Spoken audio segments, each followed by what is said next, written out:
Fala, fofuchas e fofuchos, belezinha, galera? Estamos aí de novo fazendo essa sequência aí agora no final do ano sobre o período ditatorial do Brasil. Aí vimos aqui, só para relembrar aqui, vimos aqui o golpe e tudo mais na nossa aula, inclusive com a participação aí do professor Alex. A gente viu aqui o golpe, por que regime militar, né? Por que ditadura, todo aquele processo. Vimos o governo, né, do Castelo Branco, a tentativa de impor um regime que fosse pelo menos uma maquiagem aí, uma simulação de uma democracia para criar a sensação, daí o regime ditatorial. Vimos que isso não funciona, tem aí a passeata dos 100 mil, aquela coisa toda que a gente viu. Aí vem o AI-5, que nós falamos aqui na aula, e o governo lá, Costa e Silva, com o AI-5, né, e todo esse processo aí que a gente falou, né, em que agora de novo se fecha o Congresso, aí suspende direitos civis, de novo com o AI-5, volta, agora em vez de ser uma lei de imprensa, igual estava na Constituição, em que os militares podiam censurar programas que eles achassem que era ruim, agora junto com a AI-5 vem a censura prévia, né? Agora é o contrário, nenhum programa pode ir ao ar, seja rádio, revista ou televisão, sem antes passar pelo crivo da censura militar. Vimos aqui também que junto com isso vem a emenda constitucional primeira, que ela vai criar aí, primeiro vai tirar a soberania do júri, ou seja, os militares estão acima até do próprio juiz e do júri, numa condenação, ou seja, agora foi o que a gente falou aqui, perde seu valor, porque eles podem decidir mesmo que o júri e um juiz decidam para um lado, eles podem decidir para o outro. E principalmente a pena de morte em tempo de paz, que a gente falou aqui, no Brasil não foi utilizada, ninguém nunca foi julgado e condenado à pena de morte, mas, como a gente falou aqui, era comum se matar essas pessoas no porão do DOPS e liberar o corpo. Aí a gente vai estar vendo hoje aqui, falando sobre o período aí que a gente chama de anos de chumbo. Mais uma vez, lembrando, eu gosto sempre de estar falando isso aqui em todas essas aulas, porque este assunto é um assunto que mexe sempre com o emocional de muitas pessoas. É porque você está colocando em análise, eu sempre falo isso, você está pesquisando, você está estudando, o teu objeto de estudo é a sua própria sociedade, num período muito próximo da atualidade. Então é difícil, a gente falou aqui, é como um médico operando a própria mãe. Não se gosta nem de fazer isso. Por quê? Porque mistura o científico com o emocional do cara. Mas a gente aqui vai ter que fazer isso. A gente vai ter que botar nossa própria sociedade no balcão e abrir ela como se fosse um sapo morto e estudar. Então cortar na própria carne é difícil. A gente entende isso, mas aqui a gente está para fazer ciência. A gente tem que buscar sempre a isenção e olhar fatos e dados. A gente vai estar olhando hoje aqui, a gente vai estar vendo aqui os anos de chumbo, principalmente lembrando aqui que os anos de chumbo ele ainda segue, que é o período. O que é o ano de chumbo, professor? É o período em que ficou em vigor o AI-5 e o ato institucional, o ato institucional número 5, e a emenda constitucional que a gente acabou de falar aqui sobre a pena de morte. Essas duas leis aí, elas vão vigorar durante um período.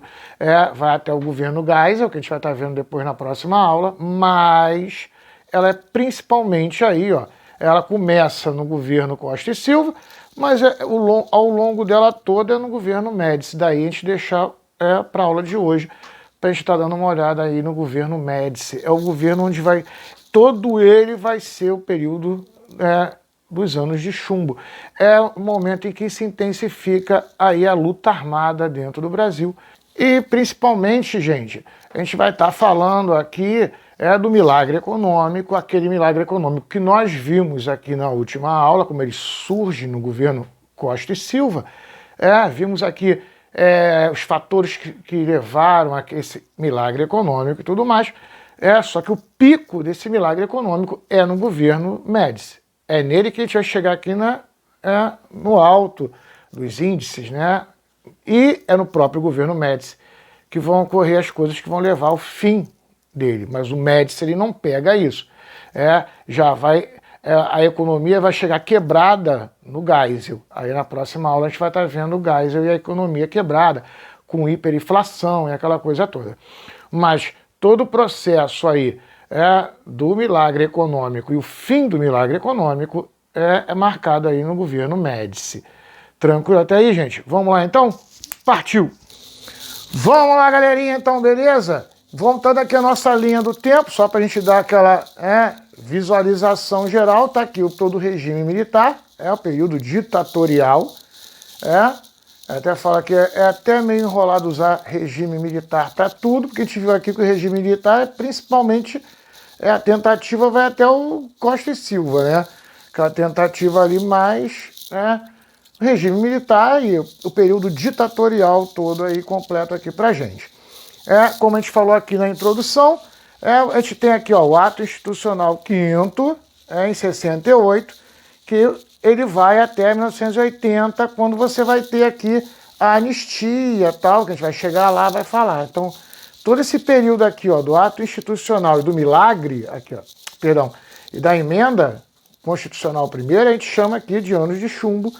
A gente vai estar olhando aqui, principalmente aqui o Médici, que está totalmente dentro aqui desses anos de chumbo. Ele marca o período mais pesado, né, da ditadura no Brasil.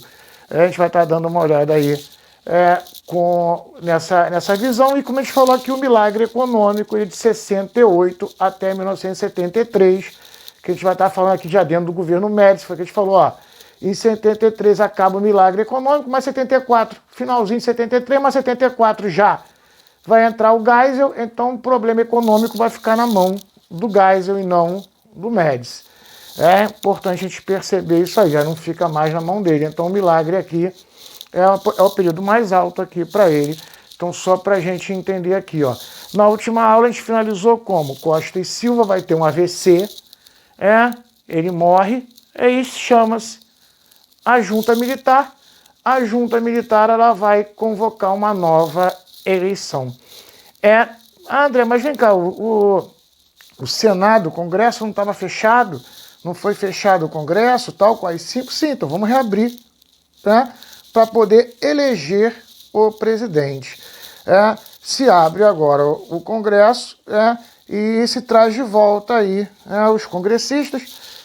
Aí, lembrando aí o que a gente falou aqui do bipartidarismo, de um lado você tem lá o Partido Arena, Aliança Renovadora Nacional, que é o partido dos militares, e você tem do outro lado o MDB, Movimento Democrático Brasileiro, que seria uma oposição moderada, né, vigiada ali. E se abre aí, se bota 2 generais como candidatos à presidência para esse Congresso, para esse Senado, eleger um dos 2. O que vai acontecer? Todo a Arena vai votar no Médici e o MDB não vota em ninguém, anula o voto. Então, o MDB não vota nenhum dos 2 candidatos, se recusa a votar, porque é uma votação já marcada, que a gente falou aqui, então ganha aí o Médici, que vai ser escolhido pelo Arena em peso. Todo a Arena, 230 e poucos congressistas votam no Médici. O Médici agora é o presidente do Brasil. Vamos seguindo? Vamos lá, galerinha. Só para a gente entender aqui o período na época que a gente está vivendo, só relembrando, Guerra Fria. A Guerra Fria ainda continua, a gente falou aqui sobre a posição do Brasil em relação à Guerra Fria.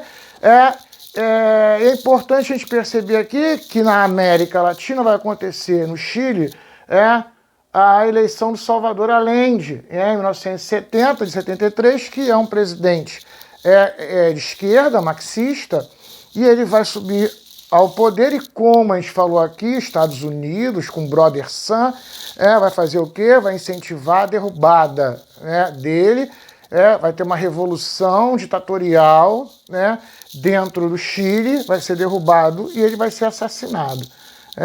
E a ditadura no Chile é uma das ditaduras mais violentas que ocorreram na América Latina. Tranquilo? Só para você ver que nesse momento está acontecendo isso aí. E na Inglaterra, só para a gente se sintonizar, aqueles movimentos que a gente falou, como o movimento hippie, feminismo, o movimento Black Power e tudo mais, na Inglaterra vai ter a primeira um movimento, manifestação do movimento LGBT na Inglaterra. Aparece a discussão aí da liberdade de expressão do movimento LGBT, que hoje tem uma sigla maior e tal, mas nessa época começa como LGBT. Tranquilo? Só para a gente poder entender aí como surge isso. Vamos lá. Governo Emílio Garrastazu Médici, 1969 a 74. Vamos dar uma olhadinha de como foi o governo dele. Vimos aqui, acabamos de falar sobre a eleição, ela é feita pelo Congresso, só com votos do Arena, e ele passa a governar. O governo do Médici, a gente pode dividir em três grandes setores aí, em três grandes vertentes em que a gente pode tá dando uma analisada e a gente vai analisar hoje. Primeiro é a questão econômica do governo. É importante aí a gente compreender essa visão econômica do governo. Segundo fator que é importante a gente olhar são as ações político-militares dele. Como esse governo vai agir em relação à ação político-militar. E a outra parte a gente vai falar sobre o campo-cidade, e discutir isso aí para entender a importância disso. Vamos primeiro falar sobre o plano econômico. A gente tem o que a gente falou aqui do milagre econômico acontecendo, e o Médici ele não vai mexer no time que está ganhando. Ele vai falar assim, não, beleza, vou continuar. Inclusive, o ministro da Economia, o Delfim Neto, continua ainda no governo dele. Ele deixa o Delfim Neto e vai criar um plano chamado Plano Nacional de Desenvolvimento, que a gente acabou de falar aqui, ó.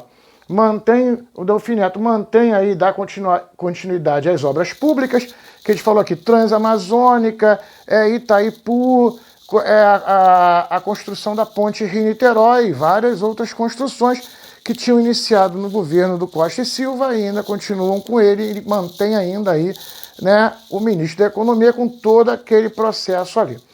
E a gente vai ver aqui o crescimento do PIB. É nesse momento que chega ao ápice o crescimento do PIB. De 9% vai até 14%. Que vai acontecer aí? Isso vai até 73, que a gente falou aqui um ano antes do final do governo Médici. Por quê? É importante você entender aí.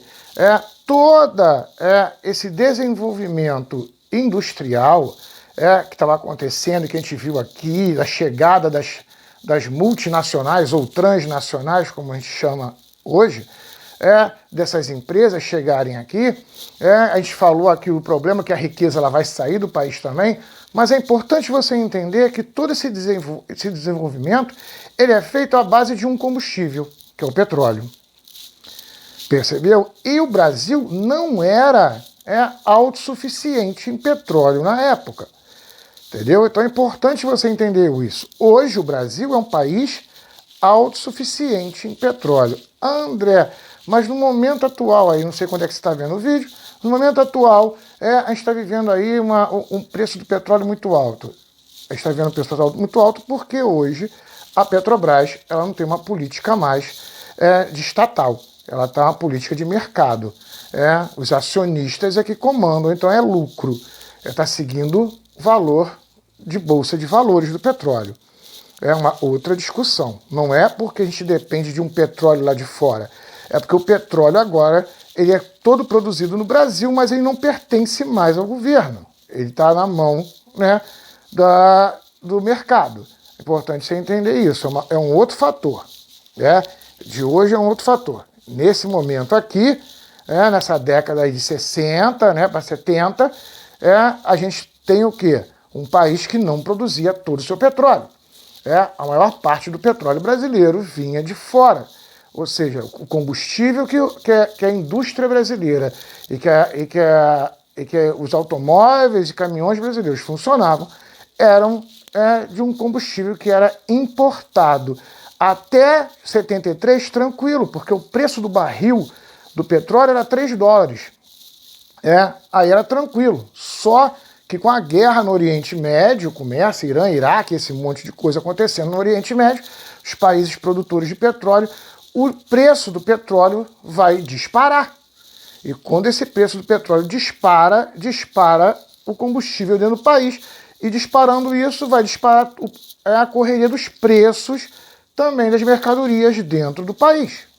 Sacou? Então isso é de 73, já é do final do governo dele para frente. Aí quem vai pegar isso é o Geisel, a gente vai falar que são as medidas que o Geisel vai tentar tomar para resolver esse problema e tudo mais aí na próxima aula. Mas entenda aí então que a gente tem esse milagre econômico, ele vai perdurar até 73 e que esse milagre econômico é feito principalmente com uma indústria, com uma tecnologia transplantada que não é nossa, que ele tem uma abertura de mercado em que esse dinheiro sai e entra fácil do Brasil, que é um fator também importante, e principalmente que essa industrialização ocorre com combustível também que é internacional, ele não é produzido no Brasil, então quando há o aumento do petróleo no mercado mundial, a industrialização brasileira começa a travar, porque ela é baseada num combustível em que a gente tem que importar. Tranquilo? Então vamos seguindo aqui, observação, o desenvolvimento industrial foi baseado no petróleo. Dependência internacional, que a gente falou que 80% do petróleo que a gente usava aqui era importado. O barril era $3. Em 73, crise do petróleo, foi o que a gente falou aqui, guerra no Oriente. Você vai ter agora aí um aumento do petróleo dali para frente. Na próxima aula a gente vai conversar isso melhor, tal. Então só para você entender aí, que esse milagre econômico ele vai ter sua derrocada em 1973. Mas, dentro do governo, no governo Geisel, dentro do governo Médici, você está no pico, foi o que a gente falou aqui, chega a 14% do crescimento de riqueza dentro do país. Então, se cria aquela euforia, de que o país está rico. Quer dizer, que a gente falou na última aula, todo mundo, o Brasil tá ótimo, tanto que ninguém, a frase da propaganda militar, ninguém segura, eu botei aqui mas ninguém segura este país, tá em crescimento. Então é legal você entender aí, porque até hoje você ainda ouve aquele discurso que na época da ditadura que era bom. Aí você entende aí, foi o que a gente falou na última aula. Beleza, entendemos isso? Temos que entender agora a tentativa do Médici de tentar frear esses movimentos populares. Porque se de um lado a economia estava indo bem, estava subindo, melhorando e tudo mais, de um outro lado, a insatisfação da sociedade por uma ditadura era crescente. As pessoas queriam ter a sua liberdade. A gente falou aqui a passeata dos 100 mil, a gente viu isso tudo. E é nesse momento que vai surgir a luta armada no Brasil. Então é importante a gente entender o funcionamento disso. Ver isso. Mas como os militares eles vão trabalhar para poder criar uma visão de que a ditadura era uma coisa boa. Agora não se discute nem mais dizer que não é uma ditadura. Uma ditadura é uma coisa boa, é uma coisa que vai melhorar o país. Os dois mecanismos que você tem para isso, primeiro, é a censura, que a gente falou aqui, a censura prévia proíbe qualquer informação. Então você não se informava de nada que estava acontecendo de errado. Por quê? Porque toda a imprensa, toda a mídia era controlada pelos militares. Daí muita gente fala, na ditadura não havia corrupção. A gente vai ver que há corrupção. E muita corrupção. Principalmente ela vai começar a aparecer quando começar a abertura política. A gente vai ver no Geisel aqui, quando essa imprensa começa a ficar mais livre, aí começa a pipocar toda a corrupção. Aí tudo que estava acontecendo que não aparecia na TV, que não aparecia nos jornais, começa a aparecer. A gente vai ver isso aqui. Mas olha aí, nesse momento, nada pode ser dito. Então você tem aí uma censura onde tudo que está acontecendo de errado é abafado e você não pode, a população não pode tomar ciência disso. Para o outro lado, você cria-se o Departamento de Imprensa e Propaganda, o DIP, que é um departamento responsável por vender uma imagem, né, de qualidade do governo ditatorial. Nesse momento é importante porque que aí você tem o crescimento econômico que vai ser propagandeado pelo DIP. Outra, em 1970 vai ter a Copa do México, em que o Brasil vai ser campeão com Pelé, né, e todo aquele quadro de jogadores, né, que foi considerada uma das maiores seleções de todos os tempos. É em 1970 que o Brasil no México ele vai ser campeão. Então o DIPS vai pegar isso aí e vai propagandear mais ainda. Daí a ideia de que ninguém segura esse país.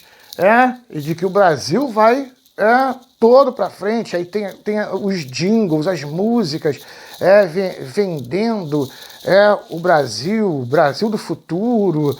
Essa ideia é grande. E mesmo quando, a gente vai falar aqui, mesmo quando você tem aí um rompimento desse silêncio com os movimentos que a gente falou aqui, os movimentos os movimentos de luta armada, em quando eles conseguem ir para a mídia e mostrar que o Brasil estava passando por uma ditadura, que havia tortura e tudo mais, o próprio DIPS ele vai começar uma propaganda em cima disso que a gente vai falar aqui. Primeiro, vender a ideia, né, de que os guerrilheiros são terroristas. Vamos vender o discurso, chamar os guerrilheiros de terroristas. Primeiro, a gente tem que só falar, André, mas eu acho que é terrorista, eu acho que é guerrilheiro. Calma aí. Vamos lá. Termo técnico, guerrilheiro, está fazendo uma luta dentro do país. Uma luta, seria entre um grupo paramilitar e os militares. Isso aí é um guerrilheiro. Terrorista é a base do terror. Eu crio medo na população, eu ataco civis para poder criar o terror na sociedade. Não. Esses grupos paramilitares que a gente está falando aqui, aí se você gosta deles ou não, aí é um problema de moral de cada um. Aí é discussão. Agora, eles não eram terroristas, não atacavam pessoas civis, explodiam shopping com gente morrendo, sacou? Então a gente não pode classificar eles como terroristas. Quer você goste deles ou não, aí é uma questão pessoal, moral de cada indivíduo. Mas esses grupos eram grupos paramilitares, eram guerrilheiros, mas não terroristas. Igual o 11 de setembro, em que se explode um lugar que não tem nada a ver com militar.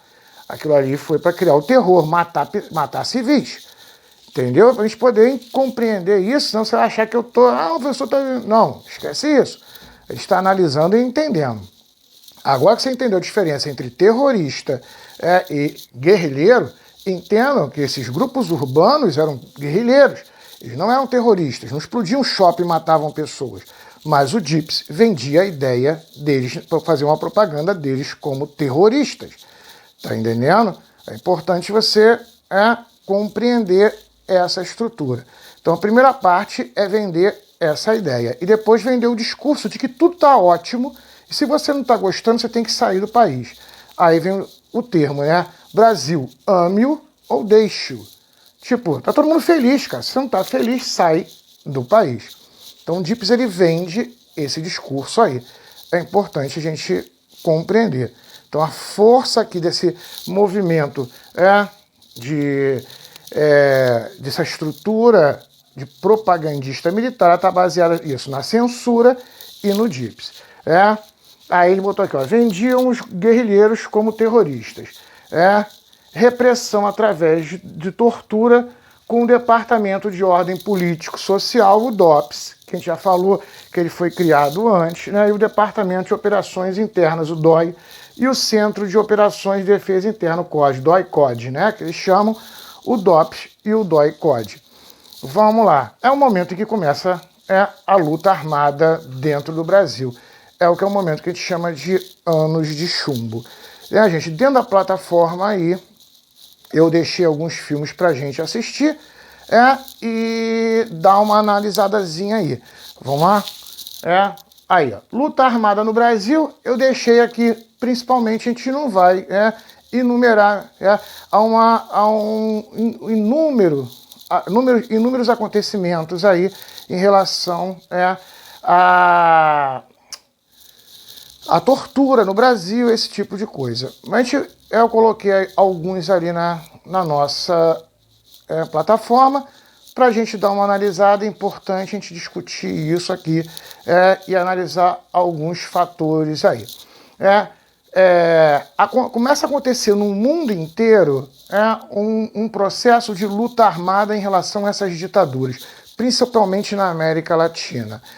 E a maneira de se poder se mostrar isso ao mundo, de que o país está passando por uma ditadura, o povo está sendo torturado, e não só uma ditadura, mas uma tortura com jovens e com as pessoas sem direito de expressão, se baseia agora no sequestro de embaixadores. Isso não vai acontecer só no Brasil, isso acontece no mundo inteiro. Esses movimentos armados eles passam a sequestrar embaixadores e pedir como resgate, primeiro, a soltura de amigos que tinham sido presos e torturados pela ditadura. E outra é que se fosse lido uma carta aberta na mídia para todo mundo ouvir. Então se sequestrava o embaixador para quê? Para poder libertar aquelas pessoas que tinham sido presas, para serem expulsas do país e irem para um exílio, e para poder ir para a televisão e para as emissoras, para poder falar de carta aberta o que está acontecendo, que é para aparecer na mídia para o mundo inteiro ouvir. Dentro desses acontecimentos, eu coloquei o filme lá, O Que É Isso, Companheiro, que vai acontecer aí, a gente falou aqui, ó, em 69, que é o sequestro do embaixador dos Estados Unidos. É um grupo de jovens, estudantes em geral, quem assistiu o filme viu aqui, inclusive o líder desse grupo, do MR8, Movimento Revolucionário 8 de Outubro, que na verdade não era esse movimento já estava extinto. Essa garotada de faculdade pegou o nome, reacendeu o Movimento Revolucionário 8 de Outubro, era liderado por um jovem estudante chamado Gabeira, deputado, senador hoje, o Gabeira. Ele que vai ser o líder, é o cara do filme que escreve a carta, tal, e tudo mais. Quem assistiu o filme aí, quem não assistiu, ótimo, aí assista. Lembrando aí que o MR8 no filme ele é ajudado pela Ação Nacional Libertadora, que é um grupo também paramilitar, que dentro desse grupo, inclusive, dentro desse grupo aí você vai ter, o Marighella, ele vai estar lá dentro desse grupo, ajudando eles na participação lá do sequestro do embaixador dos Estados Unidos. Tranquilo até aí? Eles conseguem sequestrar e tal. A carta deles aí, quem assistiu o filme, vai ser lida na televisão, e os jovens vão ser libertados. Vamos lá. Em 69, a morte do Marighella. Deixei o filme aí, é o filme do trabalho de vocês, do bimestre, mostrando Marighella, que era filho de uma mãe negra, preta, e um italiano, que era mecânico, trabalhava na indústria. Eles vão ter um filho, que é o Marighella, que ele vai ser um jovem estudioso, tal, que vai entrar para o Partido Comunista. Ele vai, inclusive, vai para a China estudar, volta e participa da luta armada. Ele era um grande inimigo aí da ditadura militar, e principalmente porque ele vai criar um livro chamado Mini Manual do Guerreiro Urbano, ensinando como os jovens podem utilizar técnicas para lutar contra a ditadura. Então isso é uma parte fundamental. O filme está lá, assiste o filme, faz o trabalho aí pra gente. Tranquilo? Outra pessoa também importante aí, em 70 você vai ter o sequestro do embaixador da Alemanha. Que aí vai acontecer também agora aí com a Aliança Nacional Libertadora e Vanguarda Popular, revolucionária. Esses dois grupos aí vão fazer o sequestro do embaixador da Alemanha.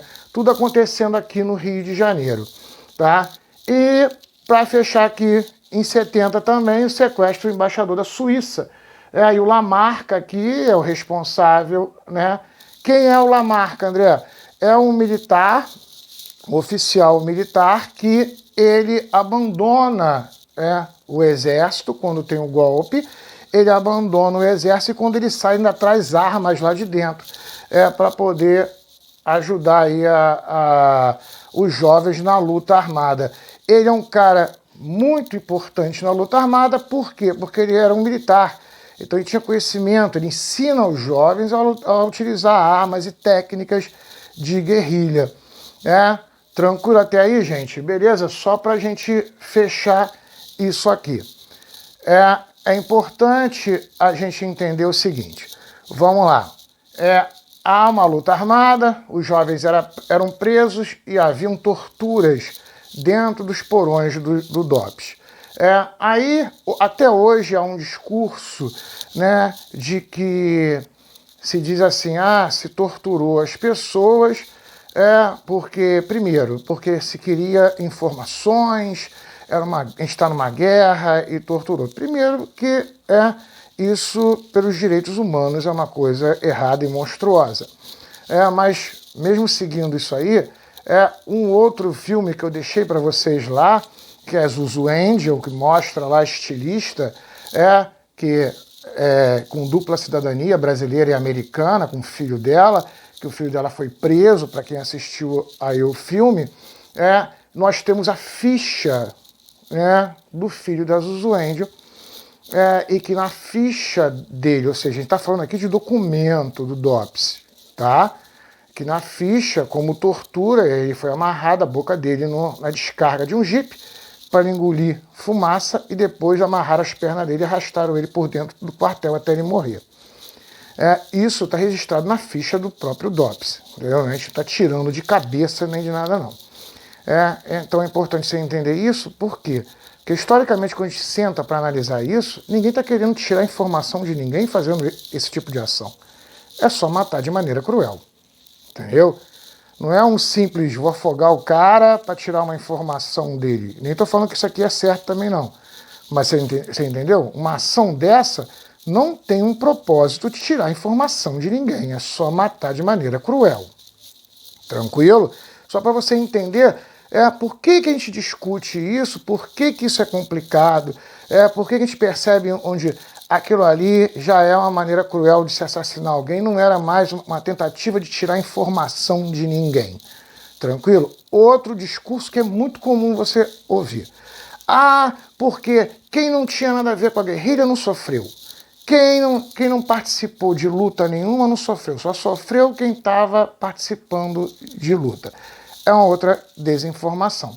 A gente tem aqui, como você vê, ficha do DOPS em que crianças foram presas e fichadas dentro do DOPS, crianças de 3, 4, 5 anos de idade, e não são só essas, são várias crianças fichadas que tinham seus pais que estavam participando da luta armada, então pegavam essas crianças, prendiam essas crianças no porão do DOPS, e torturavam seus pais na frente dessas crianças. e para poder tentar tirar a informação das crianças e tirar a informação do adulto. Então você fazia uma tortura psicológica com crianças dentro do porão do DOPS para poder arrancar a informação. Inclusive depois essas crianças foram dadas para outras famílias e desapareciam. E logo depois da ditadura, a família, os familiares que sobreviveram a isso tudo, começam a buscar essas crianças. Aí a gente encontra essas crianças já adultas e elas começam a contar o que acontecia lá dentro do porão do DOPS. Inclusive, a gente tem as fichas aqui mostrando que essas crianças foram fichadas e foram presas dentro do DOPS. Então, esse discurso de que só pessoas que participavam de luta armada foram torturadas, isso é falso. A documentação mostra pra gente aí que isso é errado. Tranquilo? Então a gente fechou esse pedaço triste aí da nossa história. Vamos falar agora sobre a agricultura. Partiu? Vamos lá, galerinha. Vamos falar sobre o campo e a cidade nesse Brasil aí da década de 70. André, por que que isso é importante? Lembre-se, como a gente veio vendo aqui ao longo desse ano, o Brasil, que nós começamos aqui esse ano a falar do Brasil República, mas vamos falar aqui do Brasil Colônia. O Brasil era um Brasil agrário. Era um Brasil de exportação de riquezas, principalmente agricultura. Só relembrando aqui a nossa matéria aí de colônia e império, era cana-de-açúcar, algodão, tem uns ciclos aí, café e tudo mais. Então você tem sempre uma economia agrícola de exportação. Isso vai, como a gente viu esse ano, até Getúlio Vargas. Em 1930, a gente falou aqui, o Brasil, que era um país onde a maioria da população vivia no campo e pouquíssimas pessoas viviam na cidade, quando chega em 1930, o Brasil fica meio a meio, metade da população no campo, metade da população na cidade. Você tem uma grande estrutura urbana no Brasil agora, tanto que Getúlio Vargas é o presidente de classe média, é o presidente do comércio e da indústria, dos setores urbanos. A gente viu aqui, nesse ano que Getúlio, em 30, ele vai criar as primeiras leis trabalhistas. É no momento em que vai surgir a carteira de trabalho. E vimos aqui, nós falamos aqui, que esses direitos trabalhistas não são dados para o trabalhador do campo, são dados só para o trabalhador urbano. O do campo fica fora disso. Ele vai dar só, aí que a gente falou aqui, criando os IAPs, que é importante, principalmente aqui. Para a gente continuar, eu vou falar também isso na próxima aula. Pessoal que faz enfermagem, que está estudando a enfermagem, que vai estudando SUS e tudo mais, eu aconselho a dar uma olhadinha aqui no canal depois, Não vai cair na nossa prova de história, mas quem está interessado aí, está fazendo SUS, dá uma olhadinha no nosso canal aqui falando sobre Seguridade Social, o vídeo que fala sobre Seguridade Social. Para você entender o que é Seguridade Social, aí está a base disso, como é que ela surge no Brasil, os IAPs aqui com Getúlio Vargas, quem tinha direito a atendimento médico, quem não tinha, tudo mais. A gente vai, aí o SIMPAS, que vai surgir, a gente vai ver na próxima aula, onde tem o INAMPS com a saúde pública, que vai desembocar hoje no INSS e no SUS. Percebeu? Então você tem que entender, porque o desenvolvimento da Seguridade Social é o desenvolvimento do trabalhador urbano. À medida que o trabalho urbano vai crescendo no Brasil, a Seguridade Social foi mudando. Então, lá no vídeo, a gente vai discutir isso com mais calma, que a gente não vai fechar isso aqui só para você entender mais ou menos o que a gente está falando, porque agora a gente vai voltar para o conteúdo. Agora você entende a importância disso.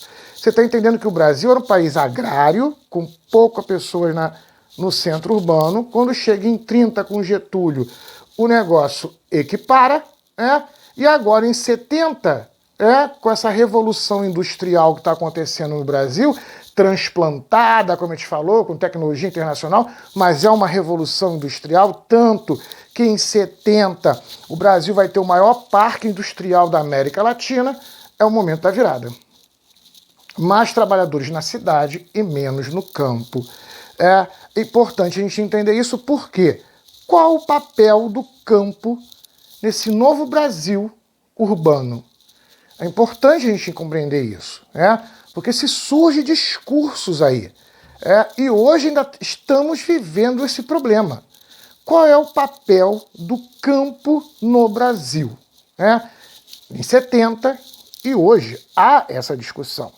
Então a gente coloca aqui alguns dos principais fatores de discussão nisso. Eu vou dar uma básica estruturada para você, mas a gente hoje aqui vai ver com a professora Gabriela, ela vai entrar a fundo aqui, vai dar uma explicação melhor para vocês, vai esmiuçar, né, vai dar uma aula aqui para a gente de campo no Brasil desta época. Mas eu quero que você se atente, quando você estiver prestando atenção na professora, os discursos. É isso que é importante você compreender aqui para a gente. E esses discursos, qual é o papel do campo na sociedade? Você tem aí o discurso do Partido Comunista, que é um discurso onde o campo ele só é coadjuvante da cidade. Se liga que a gente viu em sociologia que o comunismo é a ditadura do operariado, ou seja, a ditadura do trabalhador da fábrica. É esse trabalhador da fábrica que é o mais importante. Lembra que a gente fala aqui, a gente falou aqui em sociologia, a sociedade, a organização social mais desenvolvida é a indústria. Então, para o Partido Comunista, ele olha a questão de agricultura e desenvolvimento. Olha como até os termos que se usam são diferentes. Agricultura e desenvolvimento e questão agrária. Em agricultura e desenvolvimento, eu abandono a questão humana do indivíduo do campo. Não me interessa esse discurso. O que está no centro é cidade e campo. Fatores cidade e campo. Esquece o humano. O humano fica em segundo fator. Você tem cidade e campo. Então, até o Partido Comunista, o importante ali é discutir qual é a função do campo em relação à cidade. Em relação a abastecimento de alimentos para a cidade, de matérias-primas para a cidade, de mão de obra, olha o êxodo rural aí, de mão de obra para trabalhar nessas cidades, na indústria. Então é sempre o campo subserviente à cidade. Essa é a visão. Que também vai acontecer com a USP, com as universidades de São Paulo e com o próprio Delfim Neto, economia. Olha aí, então estamos aí no milagre econômico, as indústrias brasileiras bombando, vendendo pra caramba, tal e tudo mais. Qual é o papel do campo? Fornecer matéria-prima, fornecer alimento e fornecer trabalhador, mas também não pode vir muito trabalhador do campo, senão falta trabalhador lá no campo e vai ficar inchaço demais na cidade. E vai faltar alimento, que faltando trabalhador no campo, falta alimento. Entendeu aí o sentido do discurso? Também, então, nesse ponto aí, segue também na mesma visão agricultura e desenvolvimento. Tranquilo? Vamos agora para o discurso, a visão de uma questão agrária. Aí já é a visão do próprio trabalhador do campo, a própria Igreja Católica aqui, ela vai entrar também, como a professora Gabi vai falar, ela vai entrar, mas só que visando muito mais o trabalhador como um fiel, né? Mas já é uma discussão humana. Lembrando aqui que o CEPAL, que é o órgão da ONU, também está preocupado com o êxodo rural e fortalecimento. Então você tem essa discussão. Enquanto são fatores importantes aí. Entenda, agora só um insightzinho, só para você entender aqui, Entenda que hoje, olha aí, a gente está vivendo aí uma dificuldade hoje aqui com carne, Eu não sei quando é que você está vendo esse vídeo, mas hoje no Brasil a gente tem o preço da carne muito alto. Por quê? Porque hoje você tem o agronegócio, que é uma outra visão, em que o produtor está preocupado em não fornecer alimento, carne para o brasileiro, e sim vender essa carne na Bolsa de Valores, como commodities e ganhar grana. Então, olha a questão aí, do agronegócio. Qual é a função do campo? É dar lucros ao empresário ou produzir alimentos para o próprio país? Há uma discussão aí. Percebeu? Outra coisa importante que a gente está vivendo hoje também, a agroindústria. Só para você ter uma ideia do que a gente está falando, hoje o Brasil é um dos maiores produtores de trigo do mundo. Só que nós temos que importar trigo para o Brasil. O André, se a gente é o maior produtor de trigo do mundo, no mundo, por que o Brasil tem que importar trigo? Porque esse trigo pertence à Nestlé. Ela planta aqui no Brasil e manda para as fábricas dela produzir os alimentos dela. Então, não é nosso, pertence a uma indústria. Olha aí, ó, a agroindústria. Olha aí o agronegócio. Percebeu? Ligado à Bolsa de Valores. Isso tudo discussão de hoje, ainda não estava nem aqui, ainda estava... O agronegócio ainda estava sendo uma visão discutida aqui dentro também, mas ainda começando ainda a se discutir isso. Tranquilo? Então, para você perceber a importância e como essa discussão vem até hoje. Ou agora vamos dar uma olhadinha com a professora Gabi, que ela vai esmiuçar como isso acontecia naquela época, os grupos que se discutia e como essa briga ela se relacionou. Vamos lá? Vamos falar sobre a questão agrária na ditadura militar.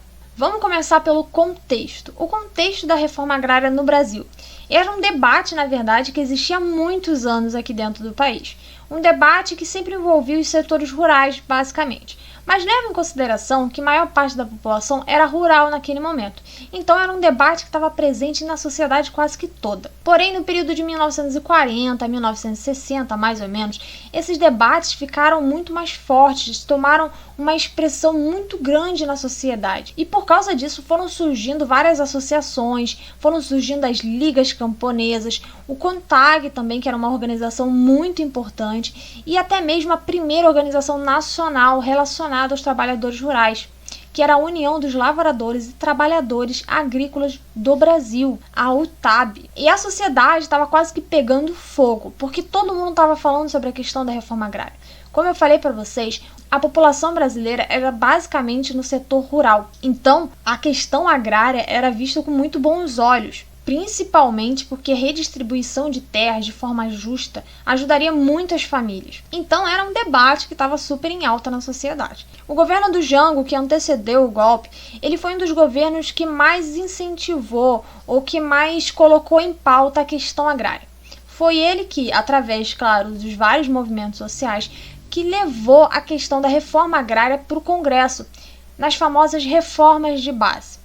O problema foi que essas reformas de base começaram a sofrer oposição de vários setores da sociedade.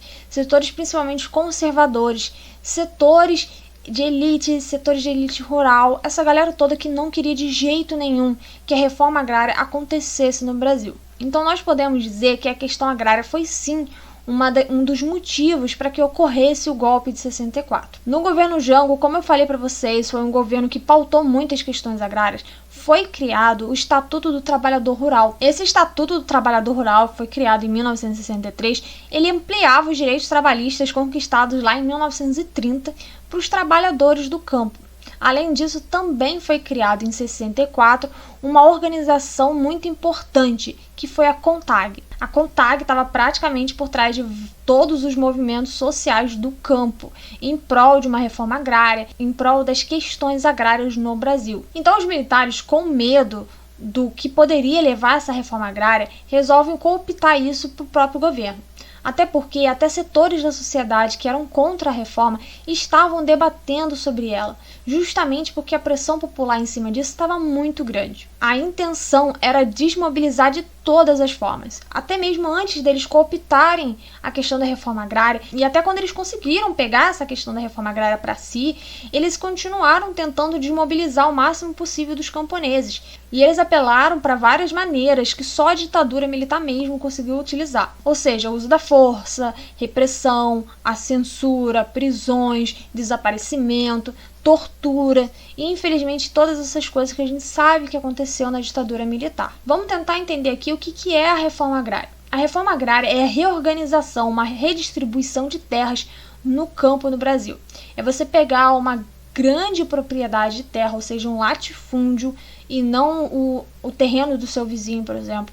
É um grande latifúndio mesmo. Sabe quando você viaja e vê uma extensão de terra, uma grande propriedade com 1 ou 3 vaquinhas, uns 2 bois? Então, isso é um latifúndio. Então pega essas terras que não são usadas para nada, que o pessoal só bota um boi, um cabrito e finge que está fazendo alguma coisa, e redistribui de maneira muito mais justa. E as pessoas que vão ficar responsáveis por essa terra têm a obrigação de fazer algo com elas. Primeiro que essas pessoas, esses assentamentos, por exemplo, eles geram moradia, alimentação. Além disso, eles giram a economia, porque eles também são produtores. Através da agricultura familiar, eles plantam arroz, soja e várias outras coisas e vendem tanto para o mercado interno quanto para o mercado externo. Então, a intenção da reforma agrária é tornar as terras, os grandes latifúndios, por exemplo, produtivos no Brasil, que eles cumpram a sua função social. Nessa época da ditadura militar, o debate da reforma agrária estava em torno da redistribuição de terra e o que fazer com isso. Redistribuição de terra até mesmo para uma população que não tinha nem onde morar. Agora que vocês já sabem um pouquinho sobre a questão da reforma agrária, vocês conseguem compreender por que o governo militar estava tentando a todo custo desmobilizar essa situação? O quanto essa reforma agrária afetaria os grandes produtores rurais, os grandes fazendeiros, donos de gado e aquela coisa toda? Pois bem, é exatamente isso. O governo militar também pensou a mesma coisa. Nós não podemos deixar que isso aconteça. E eles tentaram de todas as formas. A que eles acharam que deu mais certo foi essa de cooptar a questão agrária para si. E a primeira medida que eles fizeram logo em 64 foi a criação do Estatuto da Terra. O Estatuto da Terra foi uma lei que regia a implementação da reforma agrária. Em tese, essa lei colocaria em prática a reforma agrária. Quando eles fizeram essa lei, eles colocaram várias medidas que já estavam sendo conversadas e discutidas na sociedade há muitos anos. Eles colocaram lá como se fosse uma coisa assim, olha o que o governo militar trouxe para a população do campo. Entre essas medidas, por exemplo, tinha a questão da indenização pela despropriação das terras. Então, se tinha uma dívida agrária, o governo ia comprar essa terra e o dono dessa terra não ficaria no prejuízo. O governo pagaria uma indenização para esse grande proprietário rural. Outra coisa que o governo usou muito nessa lei foi o linguajar.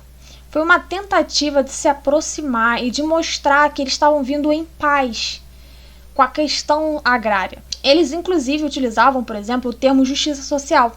Justiça social é uma expressão que muitos camponeses utilizavam para se referir à reforma agrária. Ou seja, reforma agrária traria uma justiça social, essa reorganização, essa redistribuição de terras, cumpriria esse papel. A ditadura trouxe isso no Estatuto da Terra. Eles também começavam a falar sobre a questão do latifúndio, do minifúndio e de como era muito injusto essa situação. E aqui para vocês, latifúndio e minifúndio, para quem não sabe, latifúndios são grandes proprietários de terra e minifúndios são pequenos proprietários de terra. Geralmente, ambos não cumprem sua função social. Entre trancos e barrancos, com o Estatuto da Terra, a reforma agrária foi aprovada. Só que não. Ela foi aprovada sim em tese, só que a gente sabe que ela nunca saiu do papel em si. Até porque a ditadura militar começou a colocar muitos empecilhos e fez toda uma situação sem ter nenhum auxílio, nenhuma ajuda dos trabalhadores rurais. Que foi o caso desse Estatuto da Terra. Foi um estatuto muito autoritário, justamente porque não teve participação nenhuma da população. Eles olharam aquilo, pegaram medidas já existentes, colocaram, não tiveram nenhum debate e falaram, é isso. Então os camponeses passaram a questionar essa situação, porque eles queriam participar, afinal, é sobre a realidade deles que estava sendo debatida. E, obviamente, com o fato de existir um Estatuto da Terra, a intenção era que as pessoas meio que parassem de falar sobre isso, porque, bom, já tem um estatuto, o governo já está fazendo. A intenção era total de desmobilização mesmo, só que não deu certo. E por isso mesmo que eles intensificaram as repressões, a perseguição, tortura e todas essas coisas que infelizmente a gente sabe que aconteceu. A reforma agrária, ela parou de ser um viés político-social e ficou sendo focado apenas num viés econômico. A ditadura militar começou a pautar uma produção agrícola muito grande e pensar também numa progressão social da classe média rural. Então ela estava tentando ganhar os setores mais conservadores, setores de elite. E aí, aos poucos, grandes proprietários passaram a ser empresários rurais. E o que aconteceu com a reforma agrária em si? Porque, bem, a gente está vendo aqui que um Estatuto da Terra foi feito, em que dizia que a reforma agrária seria implementada, mas até o momento a gente não tem participação popular nenhuma, a gente tem um estatuto completamente autoritário, feito da forma que eles quiseram, na intenção de desmobilização. Você tem uma questão agrária que saiu completamente do viés político-social e foi só para o viés econômico, pautando apenas a produção e a venda de produtos agrícolas, aumentando níveis sociais até mesmo dos grandes produtores de terra. Então, o que aconteceu com essa reforma agrária? A questão agrária foi completamente esquecida no churrasco. Sim, ela foi deixada de lado, até porque o governo militar tinha outras preocupações, o que gerou uma insatisfação popular absurdamente grande. Os setores do campo até o do urbano começaram a aumentar ainda mais os conflitos existentes na sociedade. E quando se aumenta o conflito, numa ditadura militar, você infelizmente aumenta a repressão, a censura e as prisões. Mas eu sempre falo isso porque é bom entender que nada aconteceu de forma pacífica. A população não ficou sentada de braços cruzados esperando o governo militar fazer o que quisesse com o país.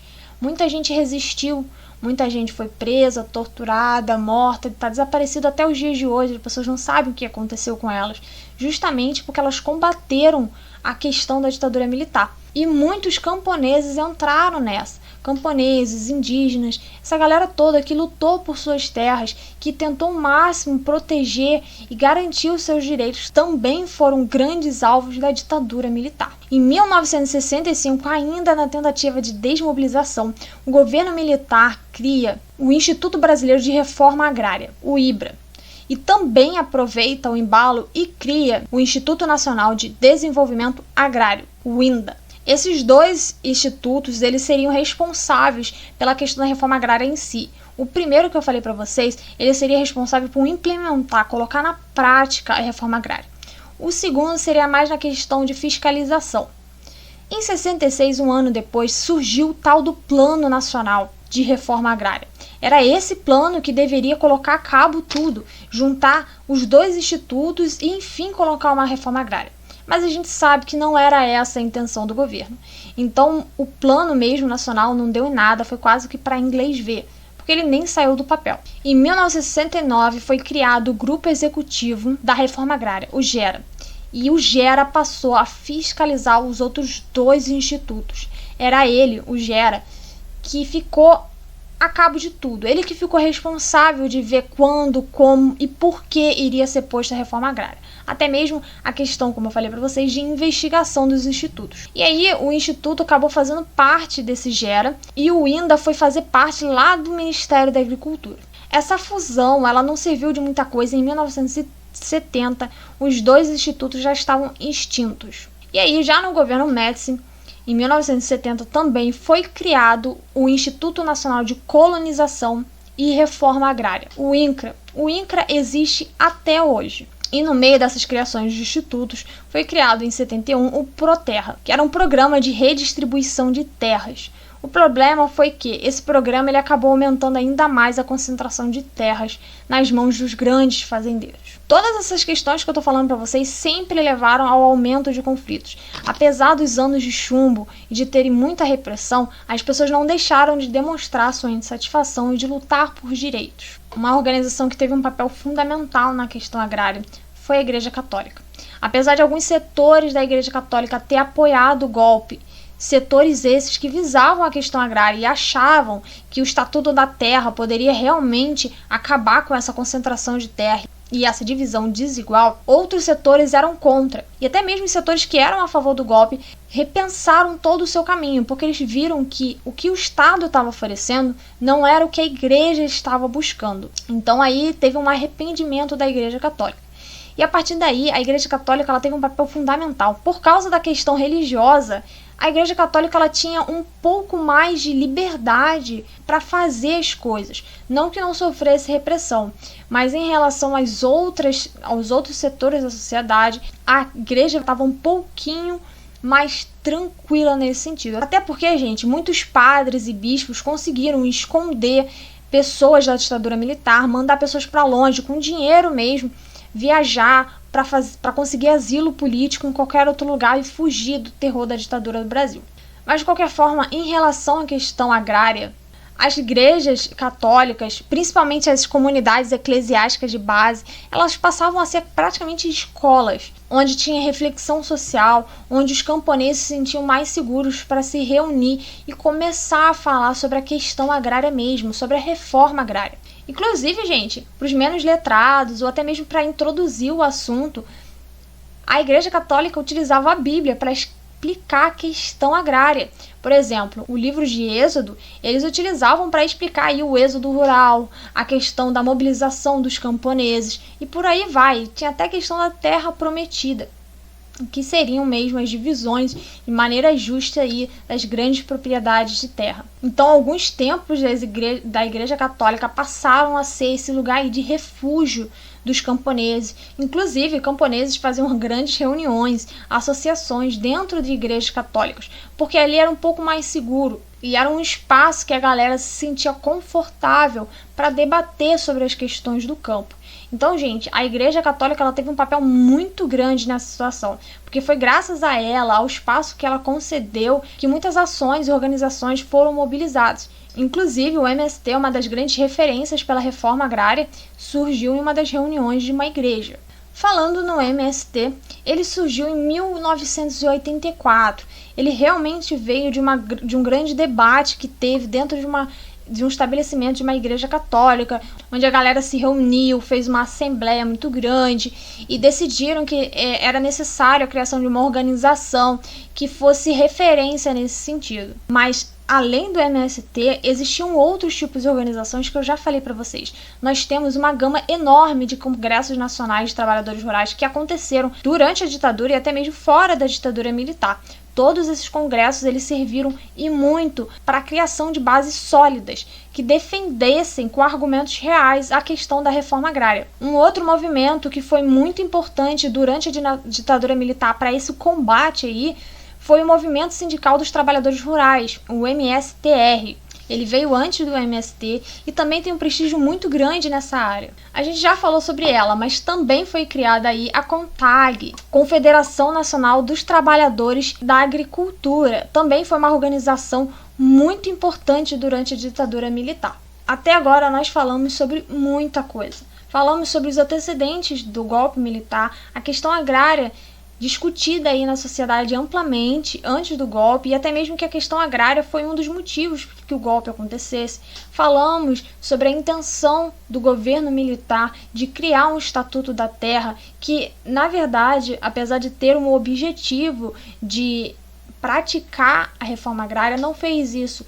Pelo contrário, tentou de todas as formas que as mobilizações acabassem reprimindo os camponeses, acabando com focos de associações, destruindo organizações e praticando a censura e a tortura de todas as formas possíveis. Nós falamos também da criação de vários institutos que também tinham a intenção de barrar essas mobilizações, de promover basicamente uma desmobilização da questão agrária.